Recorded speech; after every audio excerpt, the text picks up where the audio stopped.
Et c'est parti, je crois qu'on est en live, Jean. Bonjour à tous, très heureux d'être avec vous aujourd'hui pour parler un petit peu d'une très belle destination Ponant. Je pense que vous êtes tous arrivés à bon port, en tout cas sur ce live pour cette super conférence qu'on va démarrer.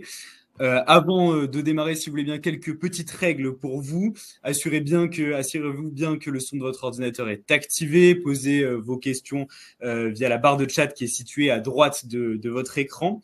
Nous tenterons d'y répondre en direct. Et sachez que vous avez deux personnes du service réservation, Marie-Charlotte ainsi que Manon, qui sont connectées pour répondre à vos questions. Donc voilà, on sélectionnera à la fin de la conférence quelques questions pour pouvoir y répondre. En cas de problème de connexion pendant la conférence, on vous invitera à cliquer sur le bouton rouge reconnecter en haut de votre écran si vous avez des petites difficultés. Et enfin, on vous invitera à être extrêmement attentif puisque vous le savez, un quiz vous sera envoyé samedi pour tenter de gagner une croisière pour 2 personnes à la fin de la conférence. Donc, soyez attentifs, ça portera peut-être ses fruits pour vous. Et si vous voulez bien, on va commencer par démarrer tout de suite. Dans un premier temps, vous dire que on est très heureux de vous retrouver aujourd'hui pour cette conférence en Antarctique. Alors, vous allez comprendre que l'Antarctique, c'est une destination qui couvre beaucoup de choses, beaucoup de microzones aussi. On parlera de la Géorgie du Sud, de la péninsule antarctique, des îles Falkland, Malouine en français. Et aujourd'hui, on va être 3, bientôt 3. Là, vous voyez que 2 personnes sur votre écran, on vous rassure. Le commandant Kyok va arriver. Je laisse Jean, glaciologue, se présenter en premier. Merci Elliot, bonjour à toutes, bonjour à tous. Alors oui, je m'appelle du coup Jean Krug, je suis glaciologue de formation, j'ai navigué depuis 2017 avec Ponant, donc principalement en région polaire de par ma formation. J'ai commencé comme guide et maintenant je suis également chef d'expédition. Voilà, et à mes heures perdues, je suis romancier et du coup j'écris sur ces endroits fabuleux dont on va parler aujourd'hui. Et je suis ravi d'être avec vous. Pour le coup, c'est vrai que l'Antarctique, ça doit vous donner de nombreuses idées. Pour ma part, je suis donc Elliot, je suis superviseur au service réservation à Marseille, dans nos locaux juste à côté du 408 à Marseille. J'ai aussi navigué justement sur deux navires, notamment sur le commandant Charcot, le Boréal, l'Austral, en tant qu'ambassadeur voyage pendant un petit moment. Et aujourd'hui, ça fait à peu près 5 ans que je suis chez Ponant. Et aujourd'hui, ça y est, je reviens à terre pour travailler avec nos équipes de réservation. Donc, on est très heureux de pouvoir tous ensemble vous présenter cette magnifique destination de l'Antarctique. Le commandant va nous rejoindre, on l'espère, d'ici quelques instants. Vous avez d'ailleurs sûrement peut-être navigué avec lui. En tout cas, nous, on va commencer la navigation, si vous voulez bien. Et c'est parti avec un sommaire. Qu'est-ce qu'on va découvrir aujourd'hui ? Alors, on démarrera par parler de cette expédition sur le continent blanc. Pourquoi on l'appelle le continent blanc ? En faisant déjà la différence entre ces deux continents que sont l'Arctique et l'Antarctique. Ensuite, on vous présentera bien entendu toutes ces croisières, ces voyages qu'on propose, la différence qui les caractérise, puisque c'est vrai que quand on voyage en Antarctique, on peut se poser plusieurs questions. Qu'est-ce qu'on a envie de voir quand on a envie de le découvrir ? Et puis, on continuera avec quelques informations concernant nos offres et avantages exclusifs de Ponant Exploration. Et on terminera par une petite question de session questions-réponses en direct. Donc, si vous avez des questions, il faudra les poser dans la barre du chat. On prendra quelques-unes d'entre elles et on essaiera d'y répondre avec la plus grande précision. Alors, c'est parti. Expédition au cœur du continent blanc. Cette magnifique destination qui est l'Antarctique, qui se trouve au sud. Et si vous voulez bien, pour commencer cette conférence, il est important de déjà localiser ces deux destinations. Donc, vous retrouvez là sur ces images au nord, donc l'Arctique, ainsi qu'au sud, donc l'Antarctique. Et on voudrait vraiment, pendant cette conférence, que vous vous mettiez dans la peau d'un explorateur et que vous vous demandiez vous-même qu'est-ce que vous avez envie de découvrir. Parce que c'est vrai que ces deux destinations, on peut penser au premier abord que on va voir plutôt du blanc, de la glace, des choses assez similaires. Mais pas du tout, vous allez découvrir des choses très différentes, déjà de par leur nom. Arctique, vous m'arrêterez si je me trompe, Jean, mais ça vient du grec arctos, qui veut dire là où il y a des ours. À l'inverse, l'Antarctique, là où il n'y a pas d'ours. Déjà, ça caractérise la réelle différence qu'il y a entre les deux. Vous le voyez au nord, plutôt des communautés, de la culture, les Inuits que vous allez pouvoir découvrir, l'ours polaire qui est présent, bien entendu. une faune qui en Arctique est peut-être en plus petite quantité parce qu'elle a toujours été chassée en effet d'histoire. Alors qu'en Arctique, à l'inverse, en Antarctique au sud, vous allez retrouver une faune en grande quantité, notamment avec des manchots. Et puis, une différence aussi de paysage. L'Arctique, c'est un ensemble de territoires que vous allez retrouver. Et je crois d'ailleurs qu'on a le plaisir d'avoir le commandant qui nous rejoint à l'instant. Donc l'Arctique, vraiment, donc un ensemble de territoires avec donc le Canada, les États-Unis, la Norvège avec le Spitsberg que vous allez retrouver. Alors que l'Antarctique, lui, est un vrai continent qui est entouré de glace. Et vous allez voir que ça en fait aussi sa particularité, sa singularité. On parle vraiment d'Arctique quand on traverse le cercle polaire arctique, la latitude nord, donc le 66e parallèle nord. Dès que vous traversez le cercle polaire arctique, vous êtes dans une zone arctique. Et à l'inverse, au sud, c'est donc la latitude 66 degrés sud. C'est quelques photos pour qu'on se mette tout de suite dans une temporalité, puisque c'est aussi deux destinations qu'on va découvrir à des saisons et des périodes différentes. Quand on parle de l'Arctique, donc au nord, on va plutôt parler de voyages qui vont être à partir de mai jusqu'à septembre plutôt. Après, il y a un navire qui vient déroger cette règle, c'est le commandant Charcot, et vous comprendrez peut-être à la suite pourquoi. Et puis, en Antarctique, on va s'y rendre pendant l'été austral, c'est-à-dire pendant notre hiver. Actuellement, on est en train de terminer la saison antarctique, donc ça va être de novembre jusqu'à mars. Voici un petit peu cette temporalité qui est importante de rappeler. Commandant, est-ce que vous nous entendez bien? Est-ce que peut-être vous pouvez en même temps vous présenter? On n'a pas eu cette occasion encore. Je vous entendez, ça y est, ça fonctionne, oui. C'est parfait. Parfait, il a fallu changer d'ordinateur. Donc bonjour à tous, Michel Kioch, je suis commandant chez Ponant pendant bientôt 6 ans, 50 ans cette année, et donc je rentre d'Antarctique justement là il y a quelques semaines, j'ai débarqué en janvier, et la saison va se terminer. Les trois navires qui étaient en péninsule sont en train de remonter, là ils se dirigent vers Buenos Aires au fur et à mesure.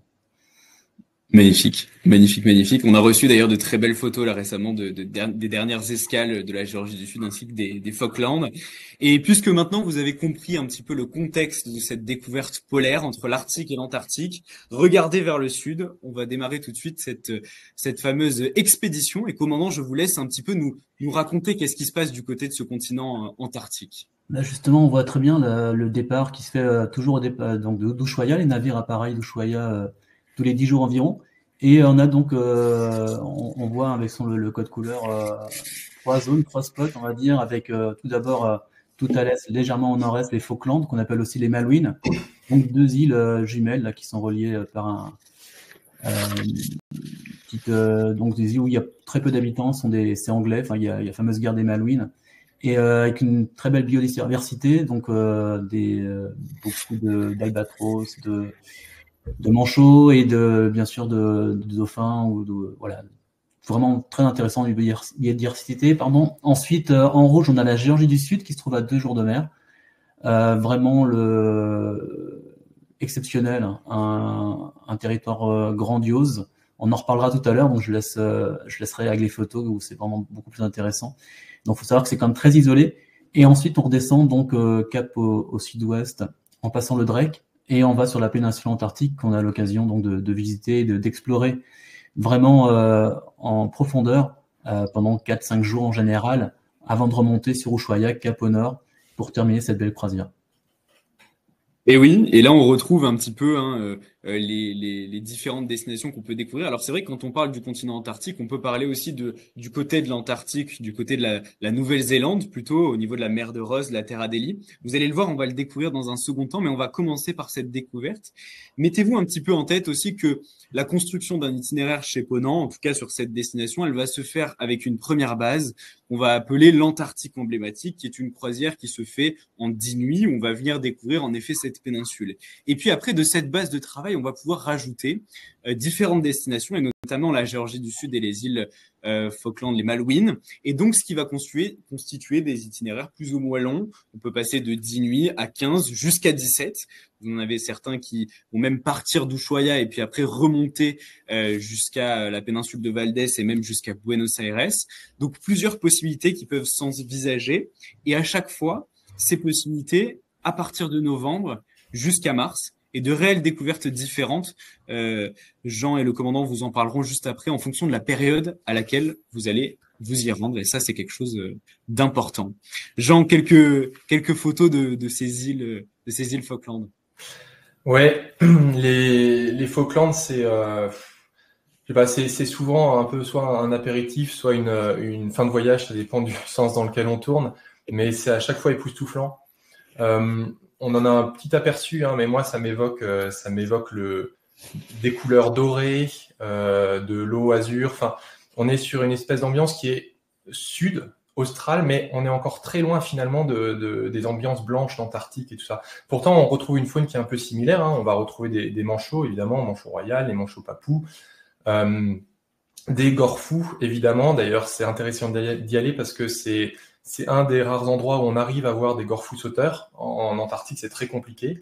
Des otaries à fourrure. Alors ça, certes, on en voit aussi à d'autres endroits, mais elles sont là. Et surtout pour moi, c'est cette beauté de flore et de paysages qui sont à couper le souffle avec des zones plutôt rases, des zones plutôt touffues.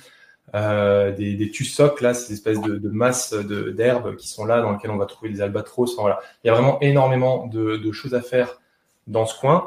On essaie toujours d'en profiter au maximum parce que c'est une halte qui est souvent quand même assez courte parce que on doit continuer, mais il y aurait de quoi en parler des heures et des heures, quoi. Finalement, c'est vrai que c'est un réel contraste avec ce qu'on va découvrir potentiellement sur la péninsule antarctique et sur les Malouines. C'est bien ça, hein. Ouais, tout à fait, parce qu'on est sur un endroit où il va pas y avoir de glacier on trouve pas de glacier, il y a pas de neige. En tout cas, quand on s'y rend, ça peut être venteux, ça peut être parfois un peu pluvieux, c'est un peu comme je crois qu'on dit comme la Bretagne, c'est les 4 saisons en une journée, quoi.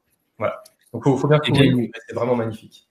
Et bien voilà pour les îles Falkland. On poursuit avec quelques images toujours aussi inspirantes, hein. Souvent c'est celle de la Géorgie du Sud, hein, commandant, qu'on retrouve avec ces centaines, milliers de manchots qu'on peut retrouver sur la même baie.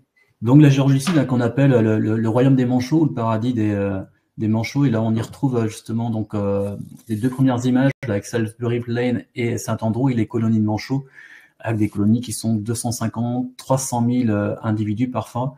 On parle souvent de couples d'ailleurs, parce qu'ils vivent ensemble, mais ils sont là pour élever leurs petits. Et donc voilà, ça piaille dans tous les sens. C'est à la fois là, tous les sens sont en éveil parce qu'il y a bien sûr le visuel, mais aussi sonore et l'odorat parce que ça sent fort. C'est très intéressant. Et ensuite, donc c'est une zone au niveau biologique qui est exceptionnelle, mais pas seulement. C'est aussi une zone historique parce qu'on a justement la tombe de Shackleton qu'on voit là à Grytviken. Et derrière la station baleinière, il y en a plusieurs, hein, mais celle-ci c'est également celle de Grytviken. Et donc on a toute cette histoire exceptionnelle avec Shackleton, donc qui était parti avec une expédition, donc l'Endurance. Et j'espère qu'on aura l'occasion d'en reparler, mais il y a des livres exceptionnels de l'expédition de l'Endurance où il a quand même survécu pendant 22 mois en Antarctique sur une expédition qui s'est pas bien déroulée, mais l'exploit de revenir entre 1913 et 1915 avec tous ces membres d'équipage vivants alors que son bateau était broyé par les glaces. Donc c'est vraiment exceptionnel. Et on a aussi, on voit de retour là en plein centre les éléphants de mer avec des grandes colonies également. Donc ouais, une destination fabuleuse, vraiment fabuleuse. C'est, je crois, un des highlights des croisières qu'on fait en Antarctique. Même si on n'est pas sur l'Antarctique, c'est une zone extrêmement préservée parce que loin de tout en fait. Et puis ce qui caractérise quand même cette zone, c'est cette grande diversité qu'il y a au niveau de la faune et des paysages qui nous marque quand même, c'est vrai. Absolument. On a des paysages avec une chaîne de montagnes centrales, des grands fjords, des vallées magnifiques. Un petit peu la Norvège quelque part. Donc des glaciers. On est préservé parce qu'on se met donc sous le vent les vents dominants, donc dans l'est de l'île. Et on a 5 ou 6 escales régulières là sur 3 jours. 3 à 4 jours, ça dépend des conditions météo. C'est une zone qui est assez exposée, mais on cherche toujours les endroits les plus abrités. Et voilà, on a ces éléphants de mer, je crois, 600 000 individus qui viennent chaque année. C'était actuellement, on était dans les actualités parce qu'on a un grand iceberg, là, un tabulaire A23A qui a dérivé justement jusqu'au plateau continental de la Géorgie. Il s'arrêtait un petit peu avant. Ils étaient inquiets en fait parce que cet iceberg il est immense et ils avaient peur que ça ne perturbe l'écosystème en fait et le nourrissage des différents animaux. Et oui, bien sûr. Et alors c'est vrai que puisqu'on parle justement de la faune aussi, nous sur ces destinations polaires, quand vous naviguez avec Ponant, bien entendu, Ponant souscrit à des chartes qui sont relativement strictes, notamment en termes de débarquement et de protection de la faune, puisque ce sont des zones qui sont très sensibles. Et le point principal, c'est de faire en sorte d'emmener aucune bactérie ou microbactérie, notamment sur la banquise ou sur ces différents paysages, pour éviter d'emmener notamment des maladies. Et donc, quand vous partez en expédition chez Ponant, on vous prête des bottes qui vont vous servir justement à faire des randonnées, à marcher sur la glace ou tout simplement à vous balader dans les différents endroits. Et les sentiers sont balisés. Et en fait, ces bottes, vous allez devoir les désinfecter à chaque embarquement et débarquement pour éviter d'emmener justement des microbactéries dans ces destinations si bien préservées et qu'on continue surtout à préserver, telles que aussi, Jean, la péninsule antarctique, qui est quand même le cœur du continent qu'on retrouve aussi. Ouais, tout à fait. Alors, c'est vrai que moi, souvent, j'aime bien dire que l'Arctique, le Groenland, c'est un peu le joyau taillé polaire. La péninsule antarctique, l'Antarctique, c'est le diamant brut, quoi. On bascule en Antarctique comme on se prend une claque dans la figure. Enfin, tellement c'est beau, tellement c'est rude.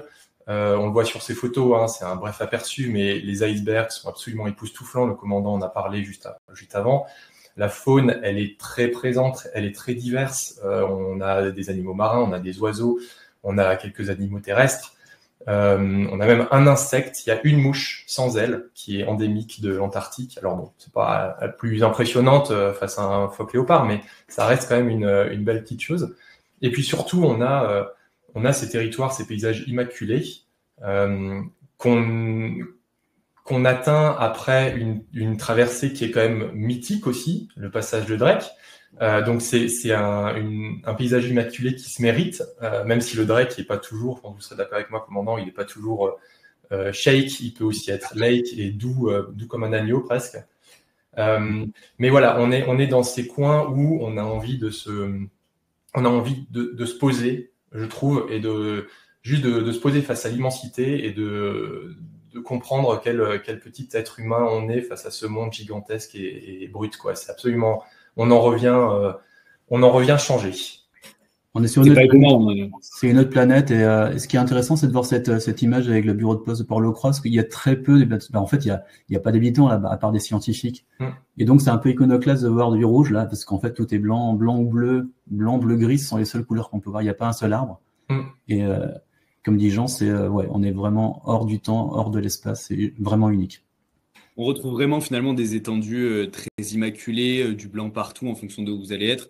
Et c'est vrai que ça peut susciter, moi j'ai des souvenirs de passagers qui débarquent ou qui posent leurs premiers pieds sur la banquise ou sur la glace ou sur une baie, il y a une certaine émotion et sûrement quand vous allez rentrer de ce voyage, vous allez avoir une grande difficulté à exprimer ce que vous avez pu vivre. Parce que c'est vrai que c'est assez unique et vous allez comprendre sur ce qui nous attend par la suite. Et puis justement, avec ce qui nous attend juste après, vous retrouvez juste ici nos voyages, puisque là on a parlé un peu des 3 zones. Hein, vous vous rappelez la Géorgie du Sud, les îles Malouines ainsi que la péninsule antarctique. Et bien maintenant, parlons un petit peu de nos différents voyages qu'on retrouve sur ces belles destinations, à commencer par, je dirais, comme je vous le disais tout à l'heure, un petit peu cette base de travail de l'Antarctique. Comment découvrir l'Antarctique avec ce premier voyage en péninsule antarctique? Alors souvent, parfois, quand on nous pose la question, les passagers pensent vraiment qu'on va descendre en plein milieu du continent antarctique. Nous, on navigue sur la péninsule parce que c'est une zone sur laquelle il y a quand même énormément de choses à voir, où la faune y est présente. Et puis aussi et surtout, où il y a une très belle navigation qui peut se faire. Là, vous voyez que sur cette carte, donc, on retrouve ce qu'on appelle un pré-tracé. C'est-à-dire que le principe d'une expédition chez Ponant, puisque là, on va parler de voyage en expédition. Donc, vous allez être accompagné d'une équipe de guides naturalistes, de géologues, de glaciologues, d'ornithologues, de spécialistes de l'histoire, par exemple, qui seront présents et qui vont, en fait, tout simplement, avec vous, créer votre voyage. Donc, avec des débarquements en Zodiac, avec des randonnées, avec des conférences en fonction des thèmes que vous allez pouvoir découvrir. Et donc, cette expédition, elle va être rythmée par un itinéraire que vous ne connaissez pas et que peut-être même, et le commandant, vous nous le confirmerez peut-être, vous ne connaissez peut-être même pas vous. On le connaît, on le connaît, mais on s'adapte. On va toujours s'adapter à la météo et avec le chef d'expédition, ça peut être Jean, ça peut être un autre. On va faire au mieux selon les conditions locales pour pour vous apporter la meilleure expérience en fait. Parce que bien sûr, si y a une tempête peut venir en 3-4 jours, on va essayer de, par exemple, descendre un peu plus sud au début pour éviter cette tempête et ensuite remonter au nord. Et toujours être dans l'adaptation sans jamais improviser. Parce que là, il n'y a pas vraiment d'improvisation en bas. Mais c'est le mot adaptation moi que j'utilise parce que c'est fragile. Nature est reine en fait. Hein. On est loin, on est sud, on va jusqu'à 64, 65 degrés sud. Donc faut être modeste là-bas. Et il y a toujours plein de choses à faire, c'est immense. Et finalement, ce n'est qu'à 36 heures d'Ushuaïa, donc c'est pas non plus extrêmement loin. Donc on a le temps de faire plein de choses. Et puis donc là, vous avez un itinéraire qui est en 10 nuits. Donc départ d'Ushuaïa, vous voyez sur la carte d'ailleurs juste au-dessus que vous avez les vols qui sont inclus dans le prix de la croisière, qui sont des vols privatisés par Ponant entre Buenos Aires et Ushuaïa à l'aller ainsi qu'au retour. Ça nous permet d'être sûr que vous arrivez facilement sur place et sans encombre. Et puis après, vous démarrez ce voyage de Ushuaïa sur 10 nuits de voyage avec la traversée du passage de Drake. Vous avez plusieurs départs qui sont un petit peu, je dirais, étalés sur toute la saison. À la fois en 2025, si vous êtes prêts à partir, mais là ils sont presque prêts pour novembre et décembre 2025, donc à la fois l'hiver 25-26, mais aussi l'hiver début 2027, puisqu'on aura aussi fin 2026 et début 2027. Donc vous pouvez vous projeter parce que nous avons ouvert toutes ces croisières jusqu'à février 2027. Là, vous le voyez, on est sur une tarification qui est à partir de 11 330 € par personne en première catégorie de cabine et sur la base double.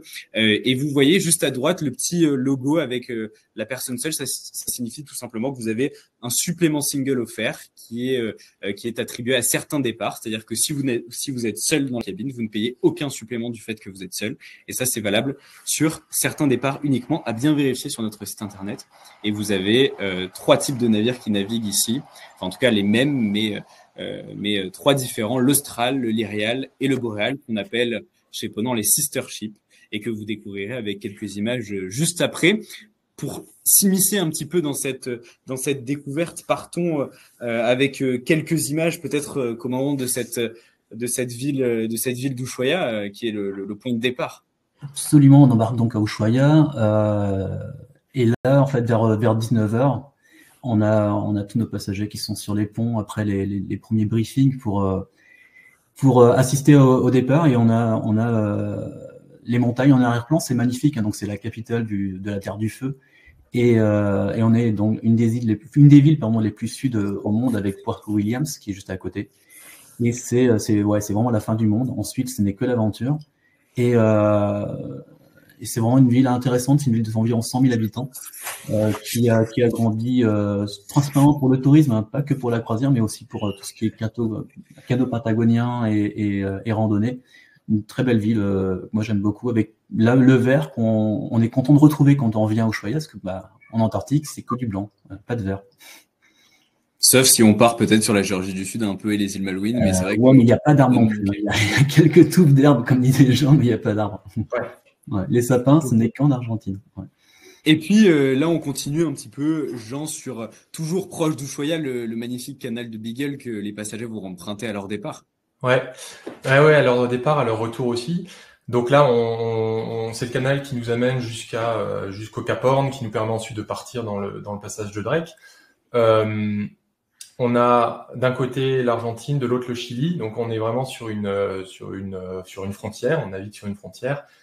Et alors vraiment, j'insiste, souvent on prête moins d'importance à cet endroit-là quand on navigue parce qu'on attend l'Antarctique ou mais profitez vraiment de cette navigation parce qu'elle est magnifique. C'est le soir, comme l'a dit le commandant.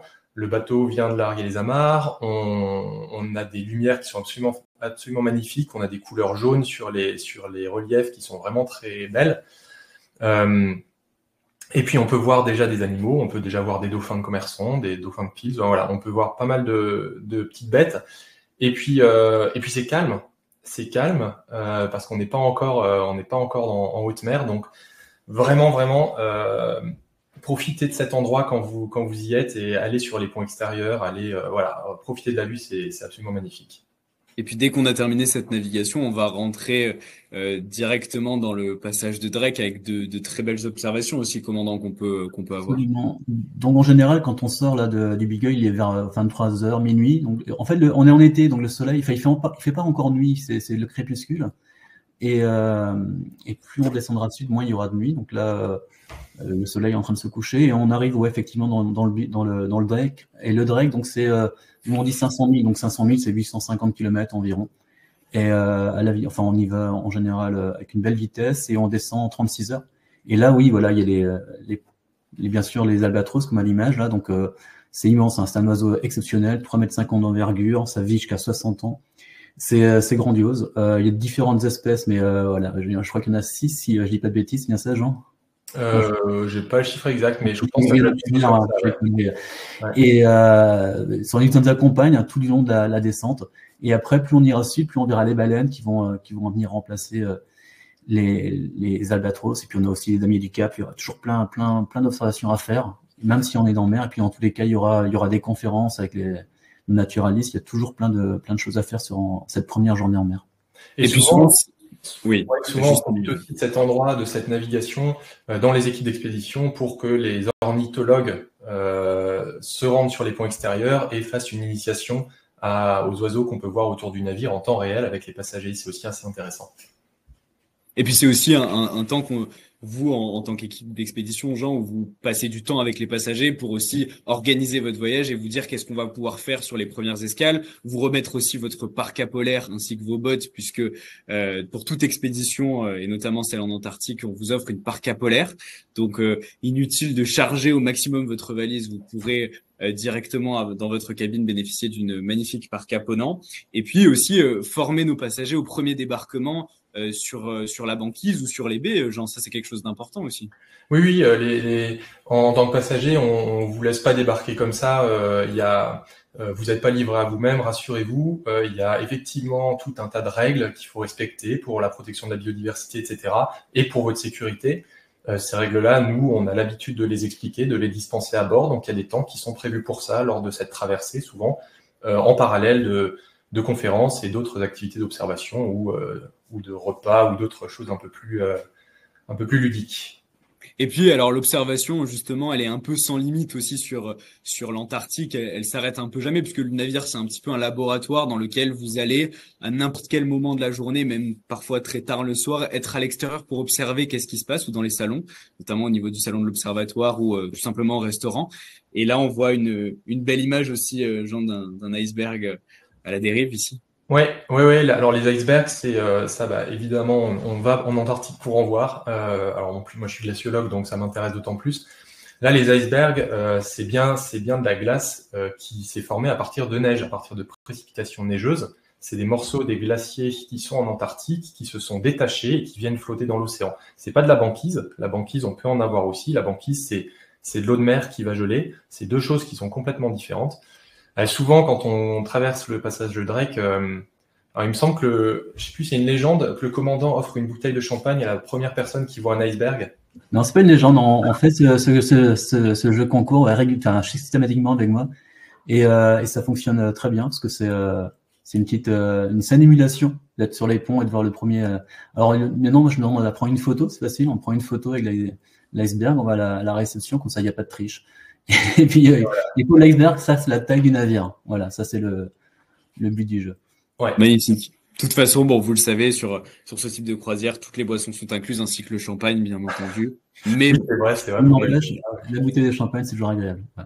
Mais la bouteille de champagne, en effet, c'est toujours agréable, notamment quand on voit son premier iceberg. Et alors, là, on a aussi quelques images de ce qui est possible de faire, d'une excursion assez particulière et singulière, commandant. Absolument. Donc là, on est dans le Garlache, où on est protégé. Hein. Ce sont des baies qui sont très protégées. Et on a à bord une douzaine de kayaks. Donc on peut prendre jusqu'à 20 passagers pour partir comme ça en excursion kayak. C'est la seule activité d'ailleurs qui est payante et qui n'est pas incluse. Et on est cette fois-ci au plus près des éléments. C'est-à-dire au niveau de l'eau, il faut une petite condition physique, mais c'est pas très dur. Et là, on ressent et on entend et on on est là, on voit la glace qui bouge, qui vit, on sent les petites bulles qui explosent dans la glace, c'est exceptionnel. On entend les baleines autour de nous, on a peut-être la chance de les voir leur souffle. Et moi, j'encourage vraiment chacun d'entre vous à réserver cette sortie en kayak. Encore une fois, c'est pas très compliqué. On a des guides kayakistes qui sont moniteurs fédéraux, qui sont formés, qui vont vous encadrer. Ça prend environ 1h30, 2 heures sur le kayak. On est bien couvert, en combinaison étanche, en combinaison sèche plutôt. Du coup, très intéressant. Plus proche de la nature, c'est vraiment exceptionnel. Et puis, cette activité, vous pouvez, si vous le souhaitez aussi, nous l'évoquer au moment de votre parcours de réservation. Et comme ça, on peut peut-être la pré-réserver en amont en fonction de certains départs. Donc, n'hésitez point. C'est soumis aussi, bien entendu, vous imaginez bien, aux conditions météo. On fait le maximum pour pouvoir le faire. Mais c'est important, l'Antarctique nous réserve beaucoup de surprises.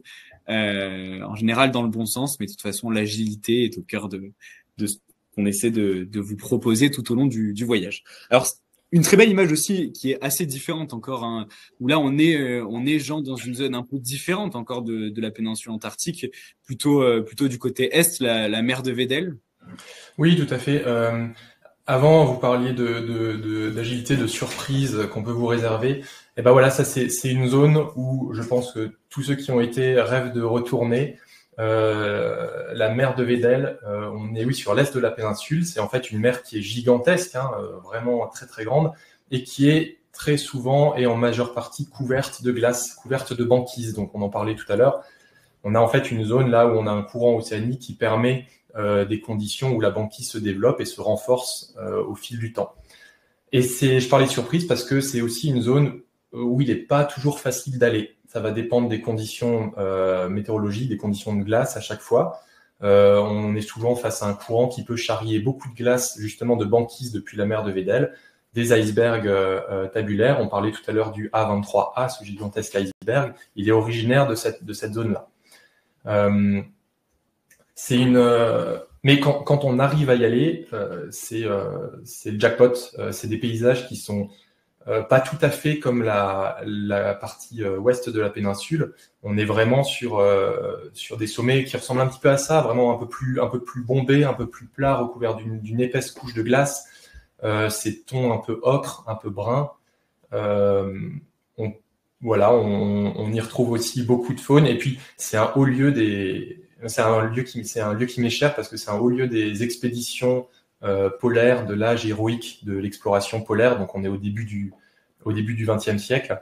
On va avoir tout un tas d'expéditions qui vont se diriger vers ici. On en parlait tout à l'heure, Shackleton.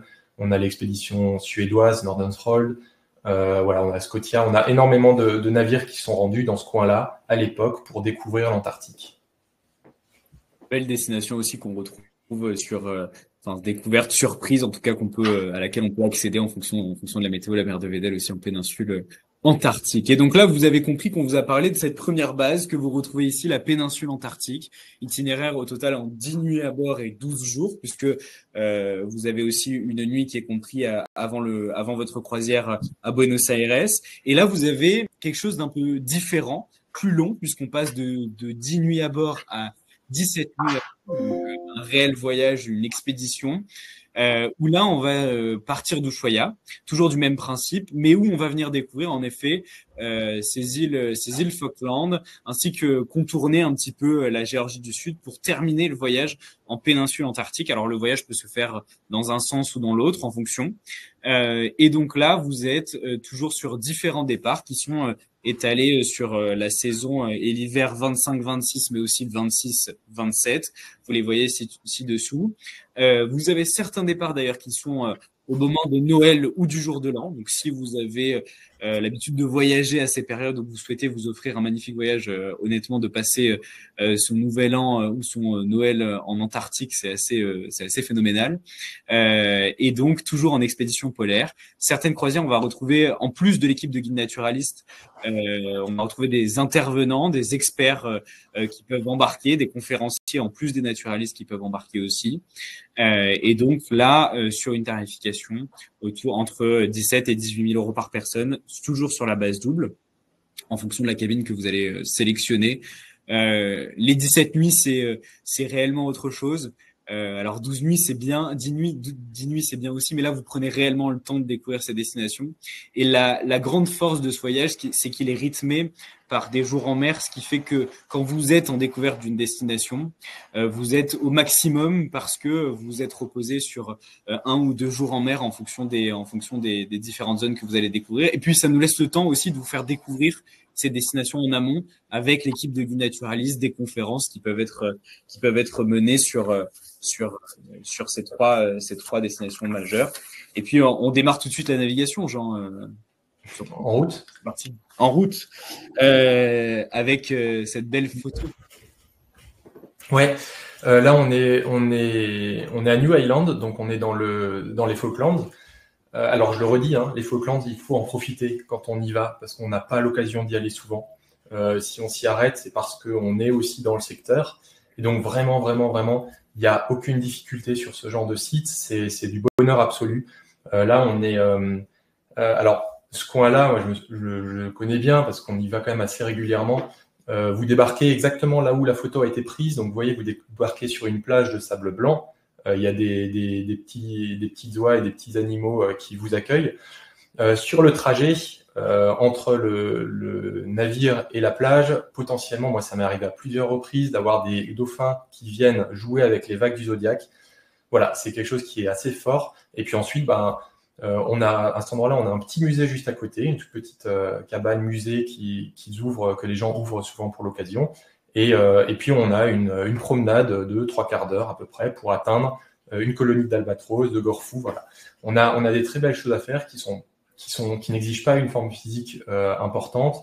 Et oui, il y a du ciel bleu sur cette photo et ça arrive régulièrement qu'on ait du soleil et il fait même souvent assez bon, hormis le vent, il fait bon. Hormis un petit peu de vent. Et puis on continue, commandant, avec aussi d'autres images, la faune toujours présente avec ces otaries. On change de climat, parce que c'est vrai il fait toujours plutôt bon aux Falklands. Et en fait, après les Falklands, il y a 2 jours de mer pour rejoindre la Géorgie. Donc là, on est en Géorgie. Et Fortuna Bay, donc il y a, je disais, 5-6 baies là qui sont très protégées. Donc pour le coup, la Géorgie, souvent on a averse de neige ou il y a pas tant que ça de pluie, mais il fait plus froid. On est en Géorgie, on est déjà au sud du cercle polaire, parce qu'en fait la zone de convergence remonte, donc on est au sud du cercle polaire et on a finalement, enfin pas le cercle polaire mais la zone de convergence, et on a du coup beaucoup de précipitation. Il fait beaucoup plus froid qu'au Falkland et on a beaucoup d'animaux, hein. C'est le royaume, hein, des otaries, des éléphants de mer, des albatros et des manchots comme on a vu tout à l'heure. C'est exceptionnel, vraiment un des plus beaux endroits qu'on ait sur Terre, clairement. Et toujours, on reste en Géorgie du Sud avec encore de très belles images, Jean, qu'on retrouve ici. Ouais, on est sur des coins qui sont vraiment, vraiment fous. Vous voyez, c'est un mélange de tout, en fait. Des plages qui sont blindées d'animaux, à tel point que parfois, c'est pas évident de trouver l'endroit où on va pouvoir débarquer tout en respectant les règles de sécurité vis-à-vis de la faune. Mais on y arrive, hein, on y arrive quasiment tout le temps. Et puis, voilà, vous voyez tout au fond sur la photo, là, il y a des gens de l'équipe d'expédition. Saint-Andrews, c'est un site qui est époustouflant, il y a énormément de manchots. Vous voyez les glaciers au fond. Alors, c'est assez drôle parce qu'il y a des endroits comme ça où on a vraiment l'impression d'être en aventure totale. Je me souviens à Saint-Andrews, il y a un endroit où il y a une petite rivière qui passe. Et puis, il faut traverser cette petite rivière pour pouvoir continuer le chemin derrière. Et puis, je me souviens qu'à une époque, on avait installé une corde avec des guides pour que les passagers puissent passer en toute sécurité. Donc, je me souviens aussi qu'un des guides avait glissé sur un caillou, était tombé dans l'eau, il était 7h du matin, et ce guide était resté trempé pour une matinée, pour permettre ensuite aux passagers de se promener. Voilà, on en rigole après coup, c'était froid sur le moment, mais voilà, c'est toujours des expériences qui sont assez folles, quoi. Et puis on voit vraiment le contraste, hein, entre les îles Falkland ainsi que la Géorgie du Sud. Si je dis pas de bêtises, la Géorgie du Sud, c'est vraiment des îles volcaniques à l'inverse des Malouines. Il y a une différence aussi avec ce sable qu'on voit un petit peu ici, qui est beaucoup plus foncé que dans les îles Falkland. Oui, en fait, toute la région la Terre de Feu, la Géorgie du Sud et la péninsule, c'est ce même arc volcanique, cet arc de Scotia. Donc, on est vraiment sur une zone tectonique. spécifique. Et c'est une seule et même chaîne de montagnes qui, par moment, est sous-marine et puis par moment réémerge, comme c'est le cas ici en Géorgie du Sud. Et puis on continue, commandant, avec encore de belles images ici Deception Island. Absolument. Alors, la Deception, c'est aussi un point exceptionnel. Hein. En fait, cette fois-ci, on arrive sur la péninsule, mais pas complètement ce qu'on appelle sur les Shetland. Donc, on a quitté la Géorgie, donc 2 à 3 jours de mer selon les conditions météo, parce qu'on est contre le vent. Donc, il faut parfois ralentir un peu la vitesse pour pas faire souffrir le navire. Et on arrive aux îles Shetland. Et là, c'est en fait donc également des volcans. Et on est cette fois-ci sur une caldeira. Donc, on rentre à l'intérieur du volcan, un petit peu comme Santorin, si vous avez déjà été à Santorin. On rentre dans le volcan avec une toute petite passe. Et je vous promets que c'est pas large. Donc, il faut être vraiment concentré pour rentrer. Et là, on est pour le coup très protégé. C'est comme un lac. Même si autour il y a la tempête qui fait rage, et ben on est protégé. Et c'est une zone spéciale parce qu'on a comme ça des remontées soufrées et donc de la vapeur d'eau sur la plage, ce qui fait cette brume qui est vraiment l'eau. Cette fois-ci, elle est sur la plage, elle est à 37-38 degrés, alors que au pied du bateau, elle est à moins 0,5 parce que l'eau de mer ne gèle pas, hein, elle gèle juste à partir de moins 2, mais à 0,5, elle reste liquide. Et donc, une grande différence de température et pour le coup, un écosystème qui est vraiment préservé, très intéressant aussi, unique. Ouais, si vous vous y rendez d'ailleurs, vous pouvez mettre la main dans l'eau, effectivement, au niveau de la plage, et effectivement, elle est chaude, mais elle est chaude sur le centimètre, vraiment à la limite, quoi. Au-dessus, voilà, elle revient. On n'aura pas possibilité de se baigner, c'est ça que vous voulez dire? Non, on ne le fait plus. À une époque, ils creusaient des baignoires pour se baigner, mais c'est terminé. C'est interdit maintenant. Ouais. Un autre temps. Ouais. Pour résumer un petit peu tout ça, quelques images. Et en effet, dans le regard de nos passagers et d'un passager particulièrement qui nous a transmis ces magnifiques photos que vous regardez juste ici et qui résument très très bien ce voyage entre ces trois différentes zones. On peut lire aussi son témoignage, partir découvrir une partie du continent antarctique, c'est un rêve, c'est un privilège. Peu de personnes peuvent le réaliser. Les paysages blancs de l'Antarctique, d'une beauté brute et infinie, nous plongent immédiatement dans le monde glacé. À la découverte de la ville d'Ushuaia, nous embarquons sur l'Austral, direction les Falklands ou Malouine. À peine en mer, la vie sauvage s'éveille autour de nous. Des pétrels géants, des damiers du Cap. Et on retrouve tout simplement, après le témoignage, nous découvrons des colonies d'albatros à sourcils noirs, de gorfous sauteurs. Quelle joie d'observer des manchots papous fouler le sol de l'Antarctique restera gravé dans ma mémoire comme l'un des moments les plus marquants de notre voyage. Témoignage magnifique de Claude-Olivier Marty durant son voyage, la Grande Boucle Australe. C'est exactement d'ailleurs celui qu'on est en train de vous raconter. Commandant Jean, est-ce que vous trouvez que ce témoignage est quand même représentatif de cette découverte? Absolument. Ouais. Très beau. Et surtout les photos sont magnifiques. Bravo à Claude Olivier, mais non, ça représente totalement ce qu'on vit. Moi, ce que je vis chaque année là, durant 2 à 3 mois l'hiver, et ce que je vous souhaite de vivre aussi, c'est le voyage d'une vie. On est sur une autre planète, c'est unique et exceptionnel. Il faut s'autoriser, il faut se permettre s'autoriser ce voyage, est vraiment une chance exceptionnelle. Jean, peut-être un petit mot? Non, je souscris complètement à ce que dit le commandant. C'est absolument magnifique. Jean-Baptiste Charcot, l'explorateur, parlait du virus d'épaule. Il se demandait pourquoi est-ce qu'après avoir passé un an, lui, parce qu'il hivernait, un an à affronter le froid, la tempête, la glace, la pluie, toutes ces choses-là, pourquoi est-ce qu'en partant, il avait envie que d'une chose, c'est d'y revenir? Et c'est à cause de ça, c'est à cause de cette sensation magnétique là, d'être dans un endroit unique où personne ne peut aller, qui est extrême et qui est absolument dingue, ce qui fait que oui, effectivement, préparez-vous parce que si vous y allez un jour, vous aurez envie d'y retourner.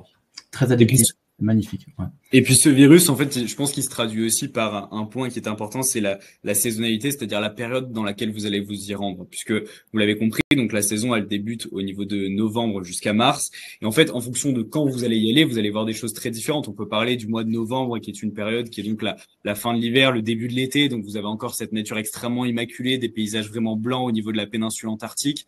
Vous avez les adultes qui sont sur la banquise, après vous avez les périodes d'accouplement et des naissances des bébés qui vont se faire plutôt des bébés manchots qui vont se faire plutôt sur fin décembre, début janvier. Hein, vous m'arrêtez si je me trompe, Jean.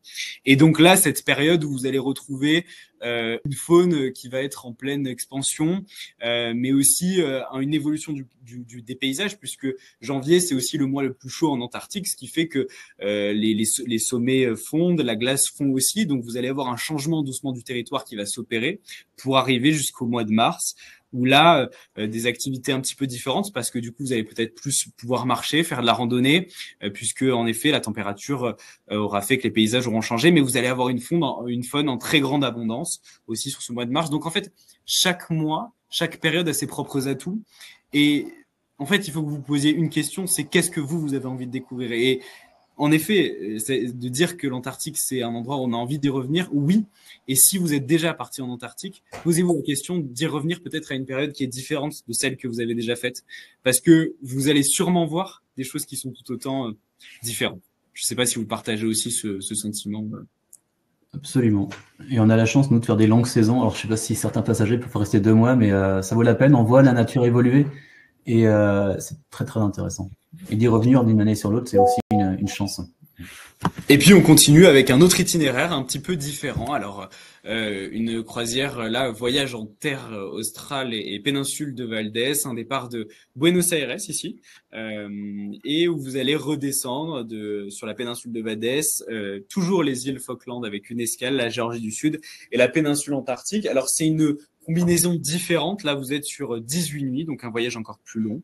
Et un voyage avec plusieurs dates que vous retrouvez toujours sur ces 2 saisons. Là, vous êtes sur une tarification qui est à 14 350 € sur la première catégorie de cabine et toujours en base double. Certains de ces itinéraires bénéficient du supplément single offert, donc ça, c'est quelque chose qui est à noter. Particularité qui va se faire vraiment sur la découverte de cette péninsule de Valdés avec l'escale de Puerto Madryn qu'on découvrira juste après. Et puis un modèle un petit peu différent. Vous avez qu'un vol retour qui est compris et inclus dans le prix de la croisière pour revenir jusqu'à Buenos Aires. Et si vous partez et si vous allez jusqu'à l'Amérique latine, en tout cas jusqu'à Buenos Aires, restez peut-être avant et après à Buenos Aires pour découvrir cette ville fascinante, ou peut-être partez plus loin au Chili si vous souhaitez faire un pré ou un post-croisière. Chez Ponant, on a un service qui est le service à la carte, qui peut et qui a la possibilité de composer un séjour en fonction de ce que vous souhaitez découvrir. Donc beaucoup de zones beaucoup de choses à découvrir dans cette zone autour de l'Argentine et du Chili. Donc ne vous privez pas. Si vous souhaitez faire un voyage en mer, mais aussi un pré et un post-croisière, c'est possible. Et on continue, on avance sur cet itinéraire, en tout cas celui-ci avec ces 18 nuits, toujours à bord de l'Austral, du Boréal et du Lyréal. Qui connaissent d'ailleurs bien ces destinations puisque c'est ceux qui nous ont permis majoritairement de les découvrir. Et cette découverte, elle se fait par le quartier de la Boca à Buenos Aires, Jean, que vous connaissez bien, je crois. Oui, oui, j'ai eu l'occasion d'y aller 2-3 fois. Oui, c'est très beau, c'est un quartier typique de Buenos Aires. On est sur ce genre de petites maisons très colorées, un quartier très populaire avec plein de belles choses à voir. Alors moi, le souvenir que j'ai surtout, c'est des petits restaurants qu'il y a dans ce coin-là. Prenez le temps d'un bon repas, il fait chaud, il fait bon, et c'est avant l'Antarctique ou c'est après l'Antarctique, donc ça fait une belle transition. Et puis en plus, ce qui est relativement agréable, c'est que quand vous faites ce qu'on appelle le pré- et post-croisière, vous avez la possibilité avec Ponant de faire un dîner de tango. Et ça, quand vous êtes quand même en Argentine, c'est un vrai plus. Vous y essayerez, vous verrez, c'est assez fascinant. Et puis quelques autres images qu'on peut encore découvrir de cette destination, et notamment la péninsule de Valdés, juste à côté de Puerto Madryn, commandant. Absolument. Donc cette fois-ci, on est dans la Pampa. Donc on a une zone qui est protégée par rapport à la cordillère des Andes, donc il est beaucoup plus sec que les canaux chiliens qui sont de l'autre côté.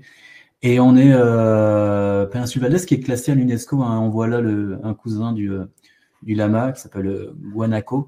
Et là, on y vient non pas pour voir les mammifères, mais plutôt vraiment surtout les baleines. Les baleines dans la péninsule Valdés qui est vraiment le hotspot pour tout ce qui est baleine franche et exceptionnel. Vraiment un très bel endroit. Donc une escale à Puerto Madryn en général. Ouais. Puisqu'on parle de baleines, est-ce que sur d'autres escales et dans d'autres zones, on a la possibilité d'en observer aussi en péninsule antarctique et autour? Absolument, absolument. Principalement à partir de novembre-décembre, il faut qu'elles redescendent en fait. Elles sont en train de migrer, les baleines. Elles viennent ici en Antarctique pour se nourrir de krill. Et donc elles vont nourrir, faire un peu de gras et continuer à élever leur juvénile. Et en fait, elles vont repartir au mois de mars-avril en même temps que nous là. Et après, elles remontent donc dans les zones plus tempérées. Et donc les baleines en Antarctique, c'est un petit peu au bonheur la chance, tout comme les orques, alors qu'en péninsule de Valdez, on est quasi certain de les voir. Magnifique, parfait. Et donc encore une image caractéristique. Là ici, on est en Géorgie du Sud. Jean, on retrouve encore et cette photo, elle caractérise encore une fois la grande diversité de cette faune. Hein, on retrouve ouais, on ne sait pas où donner de la tête quand on arrive là. Parce que il y a des animaux absolument partout. Moi, je me souviens avoir vu une passagère un jour qui a débarqué, premier débarquement en Géorgie du Sud, et sur la plage, elle s'est mise à pleurer. On en parlait tout à l'heure, l'émotion qui peut arriver comme ça, qui me touche de manière très intime. Et voilà, moi j'ai vu ce genre de choses, et c'est vrai que c'est assez bouleversant. C'est classique que les passagers pleurent. Enfin, ça, c'est une des dernières escales. Gualdarbourg, en général, on le fait ça le dernier jour en quittant la Géorgie et rejoindre la péninsule. Et on est tous émus, hein, même nous qui sommes chaque année. Enfin, c'est quand même exceptionnel. À Gualdarbourg, c'est un endroit qui, en plus d'être comme ça avec cette faune et cette flore, il est très très beau au niveau géologique. Peut-être que j'en peux en parler plus mieux que moi, mais c'est grandiose avec les glaciers. C'est super joli. Ouais, vraiment magnifique. Et puis là, ce qui est assez particulier aussi au niveau de la faune, c'est que vous allez débarquer et en fait, vous êtes plus vous les observateurs, mais vous êtes observés par cette faune qui est qui vient rapidement vers vous. Hein. Les manchots, moi j'ai un souvenir de manchots qui se baladent un petit peu partout et on peut très vite être proche d'un manchot. C'est assez impressionnant. Alors tout est balisé, les terrains sont balisés pour faire en sorte qu'on se dirige dans les bons endroits. Mais vous allez voir que le contact que vous allez avoir avec la faune, il va être très différent et ça va être un vrai marqueur et je pense que c'est pour ça aussi qu'on a cette émotion qui est assez indescriptible, c'est de par la quantité mais aussi cette proximité de pouvoir justement observer, comprendre et l'atout aussi de l'équipe de guides naturalistes c'est de vous expliquer comment vivent ces espèces, comment elles se reproduisent, quels sont leurs cycles de vie et ça amène une vraie valeur ajoutée justement à cette découverte pour le coup sur la Géorgie du Sud, sur la péninsule ou sur les Malouines. De toute façon, c'est toujours le cas. Alors maintenant, vous avez sûrement la tête un petit peu à l'envers puisque vous avez compris, on a découvert l'Antarctique du côté de l'Argentine. Vous voyez sur cette magnifique image ce globe sur la partie gauche de votre écran Ushuaia et on voit la péninsule d'ailleurs qui remonte. Et puis maintenant, si vous voulez bien, on va aller de l'autre côté de la planète et notamment en Nouvelle-Zélande pour aller découvrir des îles qu'on appelle les îles subantarctiques qui sont des îles qui ont aussi une faune et une flore qui est assez particulière et qui est à découvrir. Alors vous allez le voir, là on va vous présenter un itinéraire où on reste sur les subantarctiques, mais on a la possibilité de descendre vraiment aussi sur la péninsule, notamment au niveau de la mer de Ross, encore sur les traces de très grands explorateurs comme Shackleton ou Scott, et bien entendu en Terre Adélie. Mais là, vous allez le découvrir, on va parler d'un voyage un petit peu plus spécifique que vous retrouvez juste ici, île subantarctique de Nouvelle-Zélande. Alors, une croisière qui aborde du Soleil, qui est aussi un sister ship, que vous allez découvrir juste après. Et un voyage en 14 nuits au départ du Dunedin pour venir découvrir ce magnifique parc national des Fiordland. Vous allez retrouver de fjords somptueux. Et puis après, pour descendre sur ces îles subantarctiques, ici, vous avez plusieurs départs à la fois en 2025, en 2026 et en 2027. On est sur un itinéraire en 14 nuits. Et comme je vous le disais tout à l'heure, on a aussi la possibilité d'allonger un petit peu cette croisière sur un itinéraire qui, là, va être en 18 nuits. Et où vous allez toujours partir de Dunedin, mais là, descendre directement sur la mer de Ross. Alors, pas mal de jours en mer, mais tellement d'histoires et d'explorations à raconter que ça passe très vite.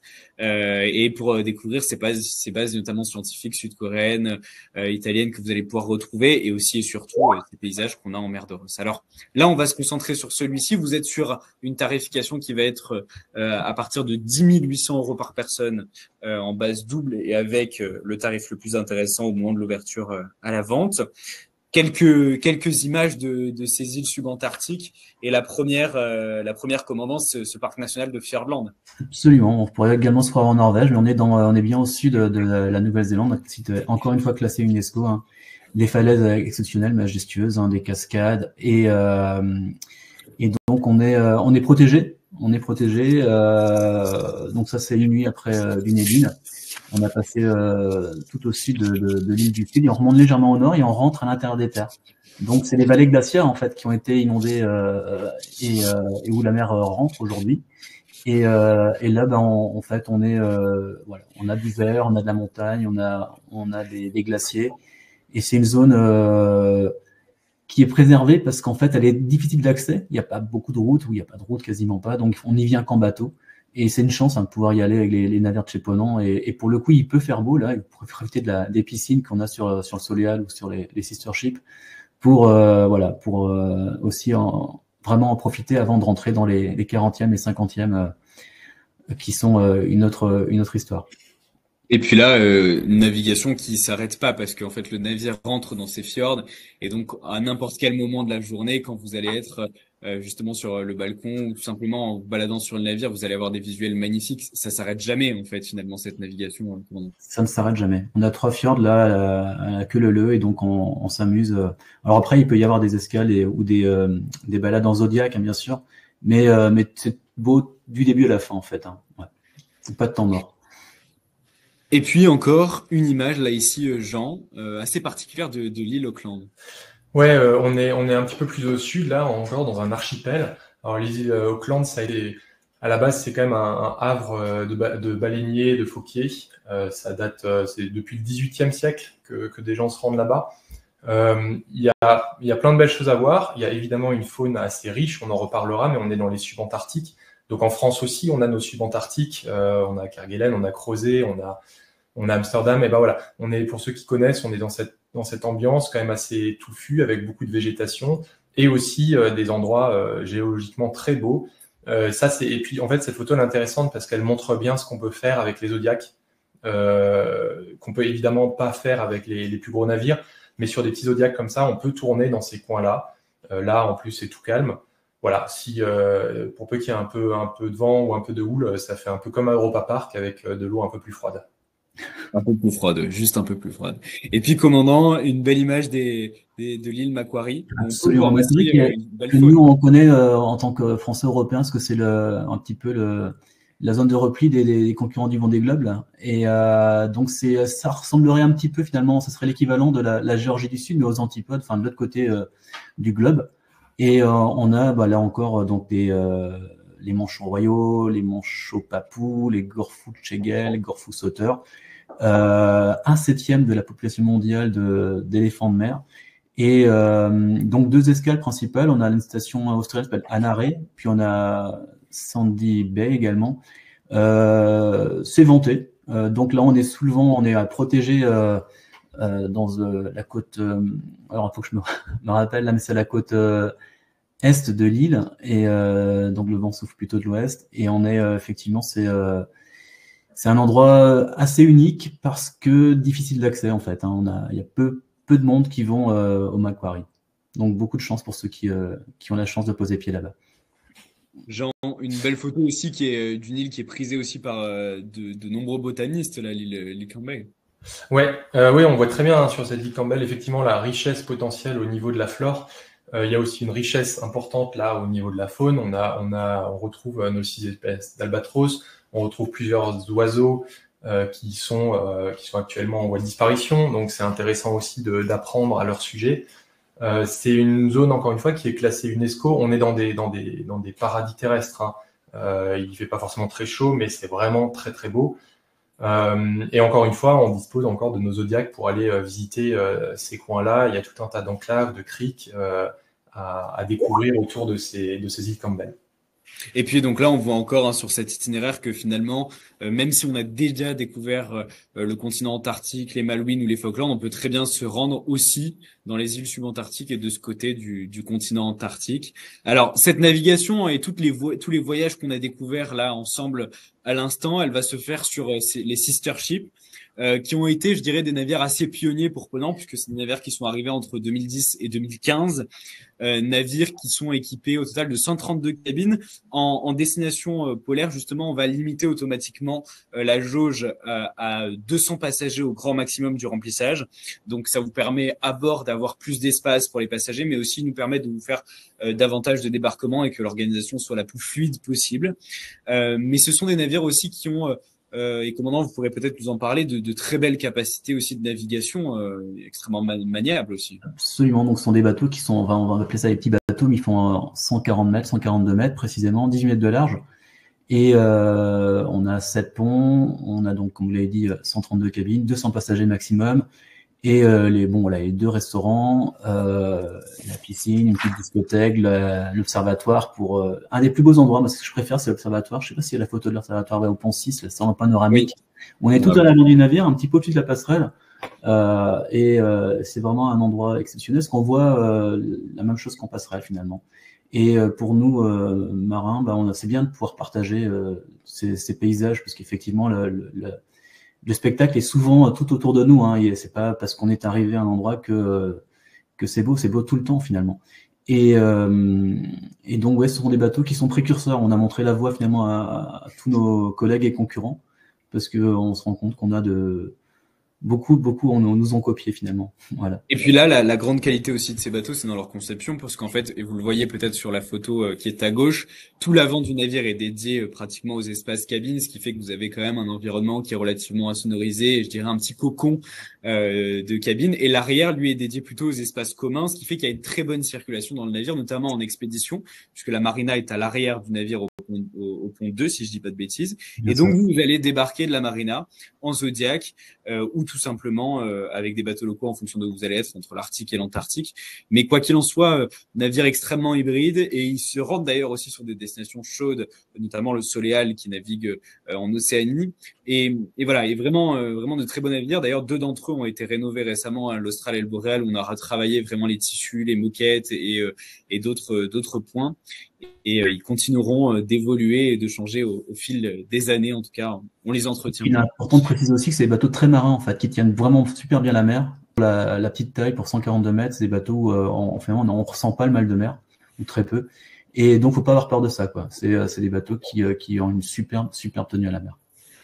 Les offres et avantages Ponant, exploration, quelque chose dont on voulait vous parler aussi rapidement. Bien entendu, pour chaque nouvelle réservation, vous savez que vous avez le Ponant Yacht Club qui vous est accessible avec différentes offres en fonction de votre statut, major, amiral, grand amiral ou commodore. Ça, c'est quelque chose qui est important. On espère que vous serez d'ailleurs tous commodore à un moment ou à un autre après 20 voyages chez nous.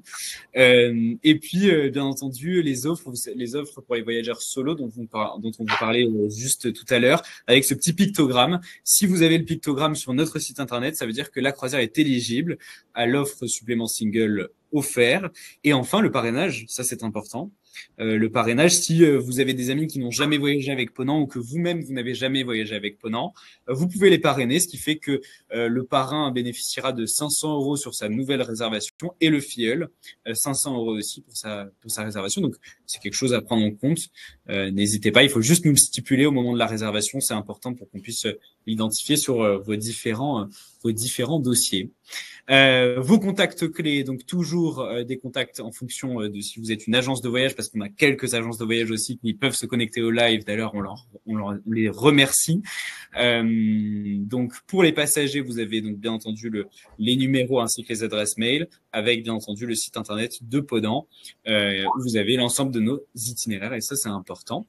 Bien entendu aussi nos réseaux sociaux, vous allez pouvoir trouver un maximum de contenu si vous doutez sur un itinéraire, si vous avez envie d'avoir un petit peu plus d'images ou des vidéos. N'hésitez pas à regarder sur YouTube, il y a dans un premier temps en effet tous les replays des conférences qui sont organisées, mais aussi et surtout quelques images qui pourraient vous inspirer sur Instagram ou sur Facebook aussi.